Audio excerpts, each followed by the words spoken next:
Good evening. हम लोग बच्चों फिजिक्स में लेसन सेकेंड हम लोग पढ़ रहे हैं विद्युत फ्लक्स तथा गाउस का प्रमेय। हम आपको वैद्युत फ्लक्स के बारे में पढ़ा दिए हैं। आज हम पढ़ाने जा रहे हैं घन कोण सॉलिड एंगल क्या होता है। ध्यान से बच्चों सुनिएगा। नेटवर्क प्रॉब्लम की वजह से बच्चों कुछ वीडियो नहीं अपलोड हो पा रहे थे, तो इस वजह से हम लोग इसको पुनः पढ़ रहे हैं। घन कोण क्या होता है बच्चों, ध्यान दीजिए। किसी गोले द्वारा किसी वृत्त का अथवा गोले का, दोनों एक ही कंडीशन में होते हैं। किसी वृत्त का चाप वृत्त के केंद्र पर जो कोण अंतरित करता है उस कोण को घन कोण कहते हैं। घन कोण को ग्रीक अक्षर ओमेगा से प्रदर्शित करते हैं।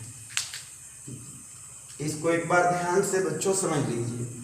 आपसे पूछा जाए कि घन कोण किसे कहते हैं, गोले का घन कोण कितना होता है, पेपर में पूछता है। तो आप घन कोण को पहले डिफाइन करेंगे। किसी वृत्त का चाप, जो वृत्त का आर्क, अभी हम चित्र बनाएंगे।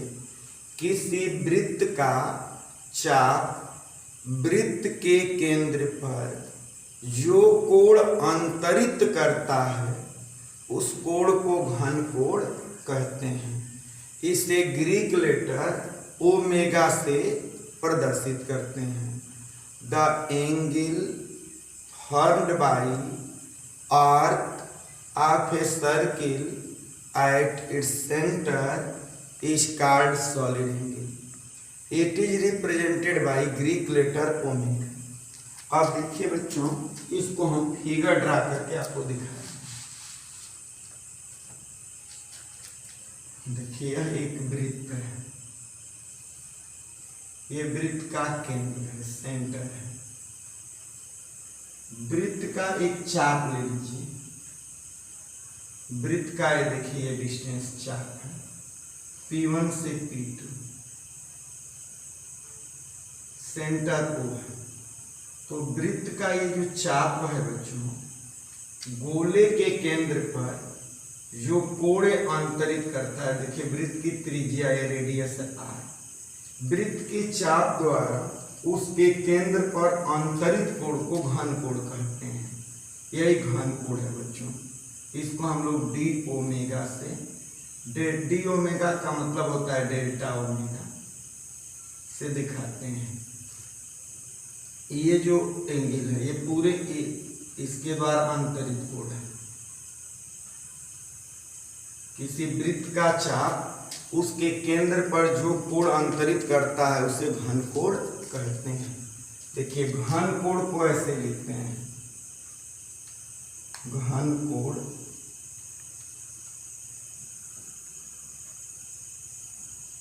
ओमेगा इक्वल टू, घन कोण ओमेगा इक्वल टू, या आप इसको डेल्टा ओमेगा ऐसे लिख सकते हैं। घन कोण delta omega equal to D A upon R square. ठीक है ना बच्चों। डी का मतलब होता है डेल्टा, जैसे हम लोग डेल्टा लिखते थे उसी को अब डी लिखते हैं। ठीक है ना। घन कोण delta omega equal to delta A by R square. अब देखिए आप सभी जानते हैं गोला के लिए, देखिए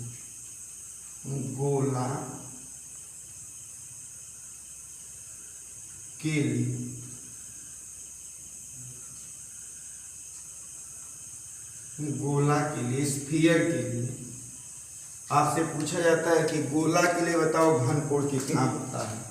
तो गोला के लिए सभी लोग जानते हैं कि गोले की त्रिज्या क्या होती है, R होती है, और गोले का क्षेत्रफल, पूरा क्षेत्रफल जो है 4 पाई R स्क्वायर होता है, 4 पाई R स्क्वायर। इसलिए omega equal to delta A का मान 4 pi R square upon R square. Omega equal to 4 pi steradian, इसका मात्रक होता है बच्चों स्टेरेडियन। कोण का मात्रक आप पढ़े हैं बच्चों कि कोण का मात्रक रेडियन होता है और घन कोण का मात्रक स्टेरेडियन होता है। गोले का घन कोण कितना होता है 4 पाई स्टेरेडियन। घन कोण का सूत्र क्या है बच्चों? घन कोण delta omega equal to delta A by R square, या केवल omega equal to A by R square, जहाँ आर क्या है? आर रेडियस होती है बच्चों, आर त्रिज्या होती है, और डेल्टा ए क्या होता है? गोले अथवा वृत्त के किसी घटक का क्षेत्रफल, area of any component of circle और स्फीयर। तो इस तरह से हो गया। अब देखिए मात्रक हम लोग घन कोण का पढ़ेंगे। घन कोण का मात्रक क्या होता है?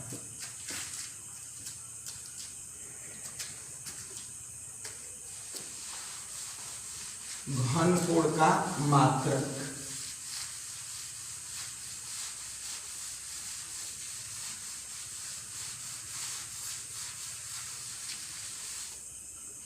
देखिए बच्चों,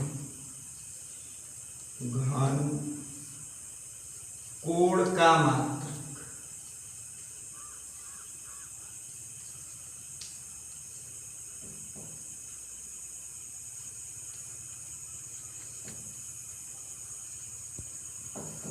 घन कोण का मात्रक यूनिट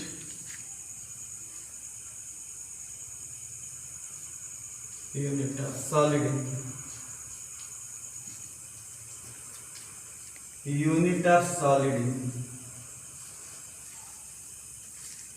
ध्यान दीजिए बच्चों, घन कोण का मात्रक बच्चों स्टेरेडियन होता है।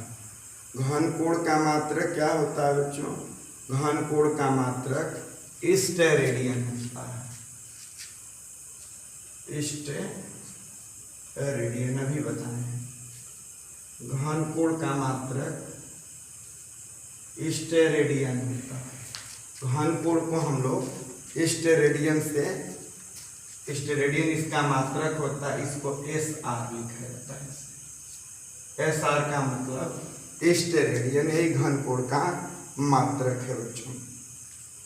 अब देखिए इसमें स्टेरेडियन को ऐसे लिखते हैं, स्टेरेडियन। अब देखिए बच्चों, आप जानते हैं कि ये पूरक मात्रक है। कोण का मात्रक रेडियन और घन कोण का मात्रक स्टेरेडियन। रेडियन और स्टेरेडियन दोनों पूरक मात्रक होते हैं, इनको कॉम्प्लीमेंट्री यूनिट कहा जाता है। अब आइए बच्चों, इसके बारे में एक हम नोट आपको पढ़ाते हैं।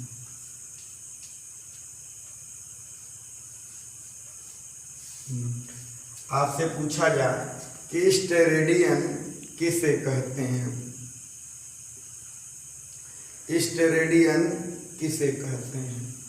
तो आप बताएंगे बच्चों कि स्टेरेडियन होता क्या है। देखिए बच्चों, एक स्टेरेडियन वह घन कोण होता है जो कि गोले के पृष्ठभाग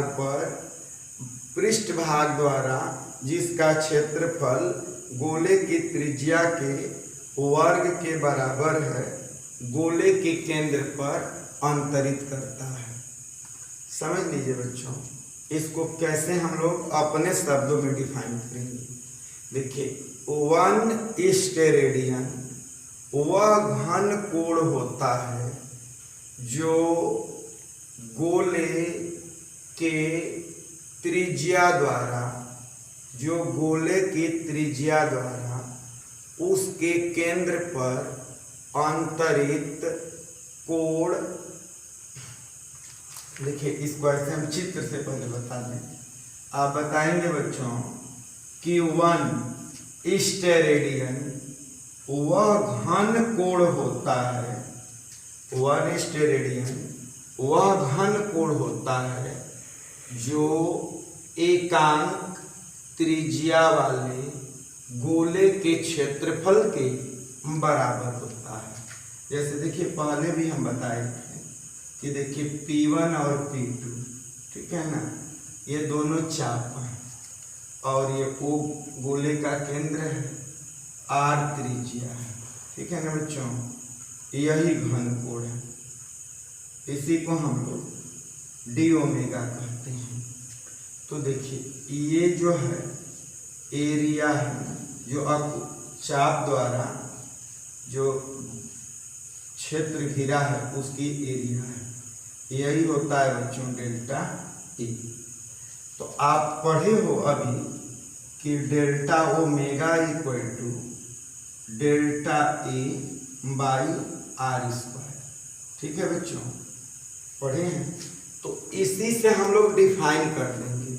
आज से पूछा जाए बच्चों कि ये बताइए स्टेरेडियन किसे कहते हैं, तो आप यही बताएंगे इस परिभाषा से, इस फार्मूले से कि 1, ध्यान से सुनिए, 1 स्टेरेडियन वह घन कोण होता है जो एकांक त्रिज्या वाले गोले के चाप द्वारा केंद्र पर अंतरित गोले के क्षेत्रफल के बराबर होता है, ठीक है बच्चों। 1 स्टेरेडियन वह घन कोण होता है जो एकांक त्रिज्या वाले, जो इकाई त्रिज्या वाले गोले के चाप द्वारा गोले के केंद्र पर अंतरित वृत्त के या गोले के क्षेत्रफल के बराबर होता है। यदि त्रिज्या को आप इकाई मान लेंगे, 1 कर देंगे, रेडियस को 1 कर देंगे, तो जो घन कोण है वह गोले के क्षेत्रफल के बराबर हो जाएगा। अब देखिए बच्चों, आप बता सकते हैं कि घन कोण का कहाँ महत्व है, घन कोण का क्या महत्व है।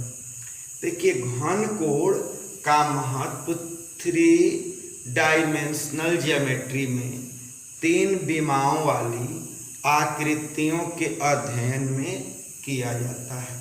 जो 3D पिक्चर्स होती हैं बच्चों, उसमें कोण की जगह पर घन कोण बनता है।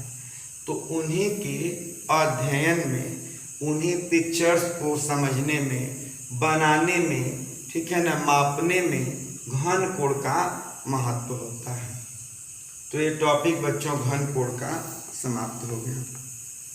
अब हम लोग पढ़ेंगे बच्चों इसमें घन कोण के बाद गास का प्रमेय, वही गॉस का प्रमेय या गास का प्रमेय।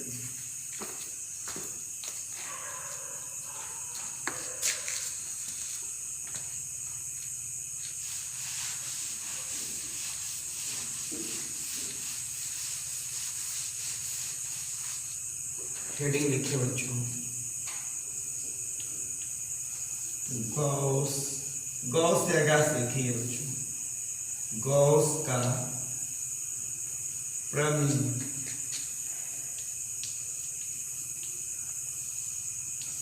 गॉस का प्रमेय, गॉस थ्योरम।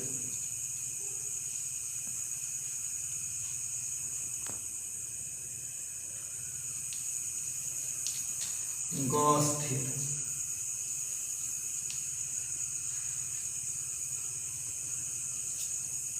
गॉस थ्योरम या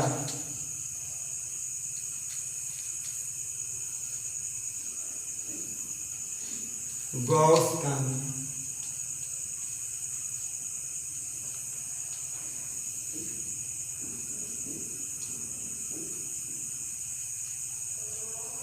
गॉस का दोनों एक ही चीज है बच्चों, गॉस।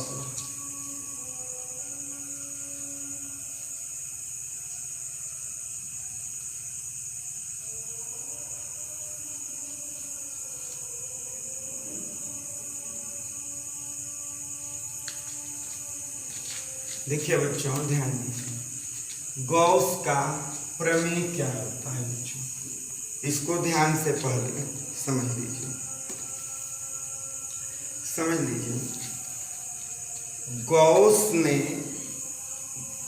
गॉस का प्रमेय क्या बताता है बच्चों, इसके बारे में सबसे पहले समझ लीजिए।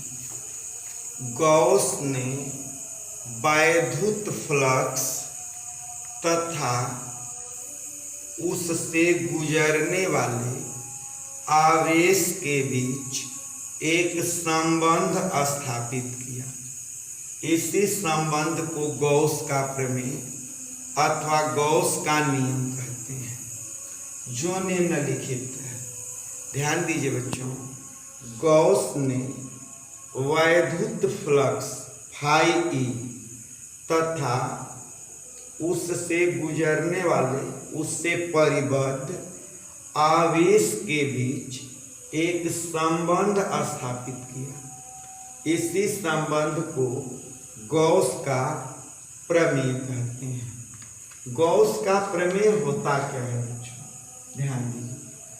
गॉस का प्रमेय यही है बच्चों कि किसी बंद पृष्ठ से गुजरने वाला वैद्युत फ्लक्स उस पृष्ठ द्वारा परिबद्ध आवेश का 1/ε0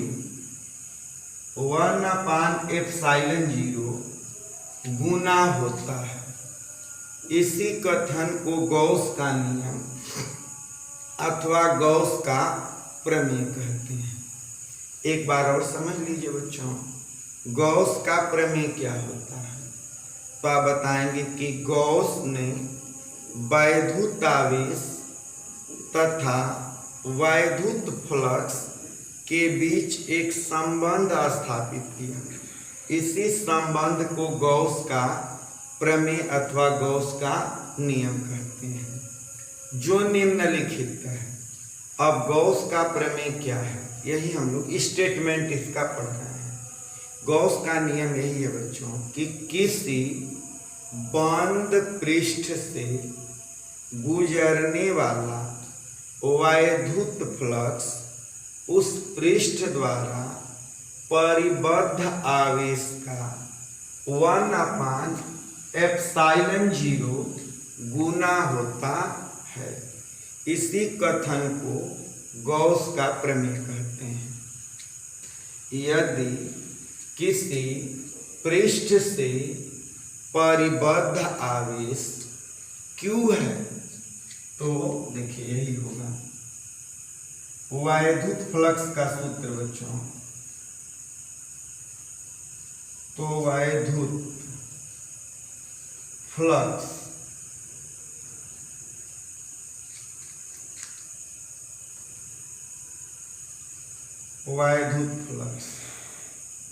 क्या होगा, फाई ई। वैद्युत flux phi E equal to Q/ε0।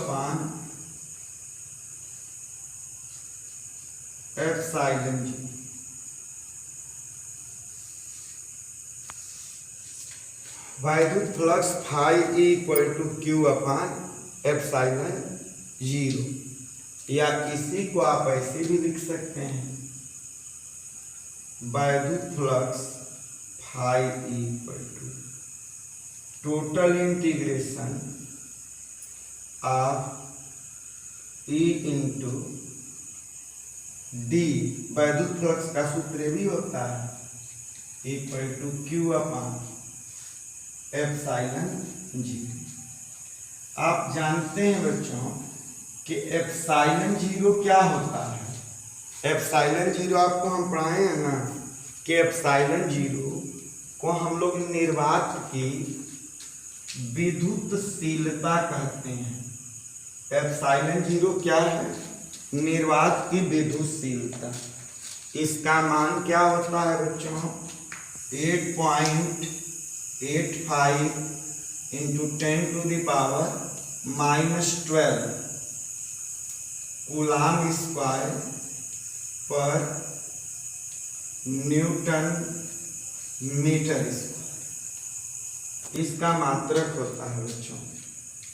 यह कूलाम के नियम, ये गॉस के नियम का समाकलन रूप है। ये सिंपल रूप है बच्चों कि वैद्युत flux phi equal to Q upon epsilon zero, या इसको समाकलन रूप में phi equal to total integration of E into D equal to Q upon epsilon zero, जहाँ क्यू परिबद्ध आवेश है और एप्सिलॉन जीरो निर्वात की विद्युतशीलता है। अब इसका प्रूफ पढ़ना है बच्चों, तो कल हम लोग इसका प्रूफ कराएंगे, गॉस के प्रमेय का प्रूफ। थैंक यू बच्चों।